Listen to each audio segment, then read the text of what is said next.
Morris. I know who you are, Mr. Morris, and like I said on the phone, I can't help you. Yeah, I just need to... I'm sorry. I have more urgent business right now. Can we get this over with? I'm late for my manicure. Hello. You must be Miss Who's Parker. the bimbo? Excuse me? Constance, this is... No, wait. I really don't care. I'm sorry. She tends to be self-absorbed a lot. Yeah, don't worry about it. You must be Mr. Waller. I think there's been some kind of a mistake. I don't know why I'm here. I don't know anyone named Pamela Redwood. Why would she name me in her will? I can assure you there's no mistake, Miss Parker. All will be explained momentarily. Please put that down, Miss Redwood. It doesn't belong to you yet. I know my mother had a warped fascination with costume jewelry, but if you try to tell me that this gaudy piece of plastic is what she left for me, your days as a lawyer are done. Please put that down, Miss Redwood.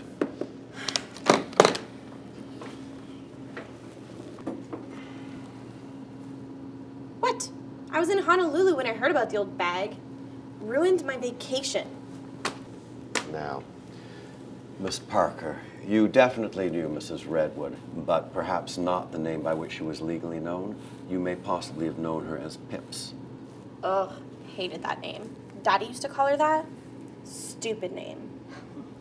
I can see by your reaction that you are familiar with her. Yeah, she used to come into the homeless shelter where I worked. She was such a nice lady. I didn't know she passed. It's so sad. Ugh, we're so broken up about it. Boo-hoo. Can we get on with this? Wait, this doesn't make any sense. I thought she was homeless. Are you telling me she's wealthy?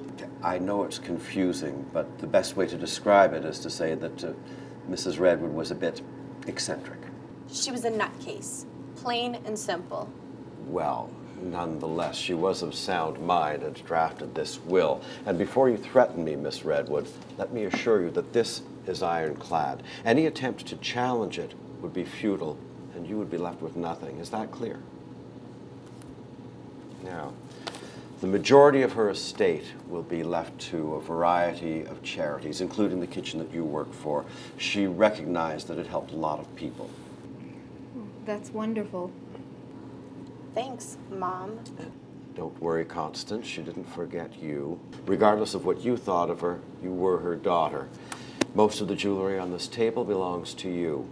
The value of it should make you reasonably well off. What do you mean most? She was particularly fond of you, Miss Parker. You treated her better than even her own family. She wanted you to have something. Have what?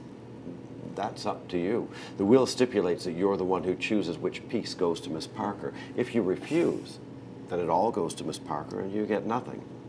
Oh, I'm okay with that. I know just the piece. My mother would have been thrilled for you to have it.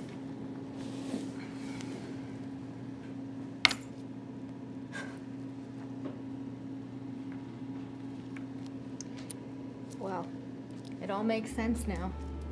What does? Something your mother said to me.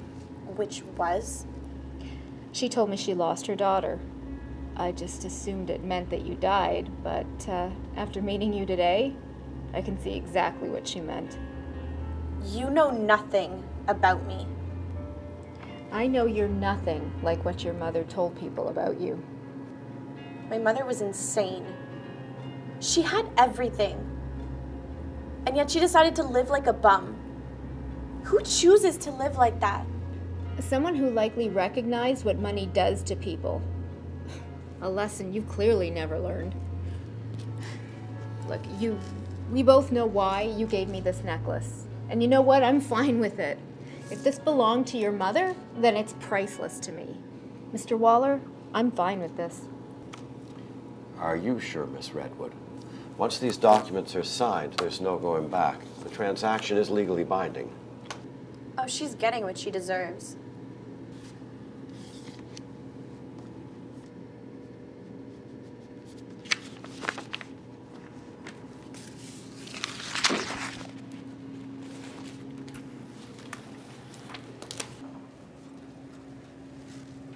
What the hell? You know each other? Actually, yeah, we do. We met at the homeless shelter, we fell in love, and now we're we're set for life. Yeah. God, I can't believe how easy this was. Mr. Waller is so stupid. Didn't even ask for ID or anything. All I had to do was wave this piece of paper and I was in. So you're not Stacy Parker?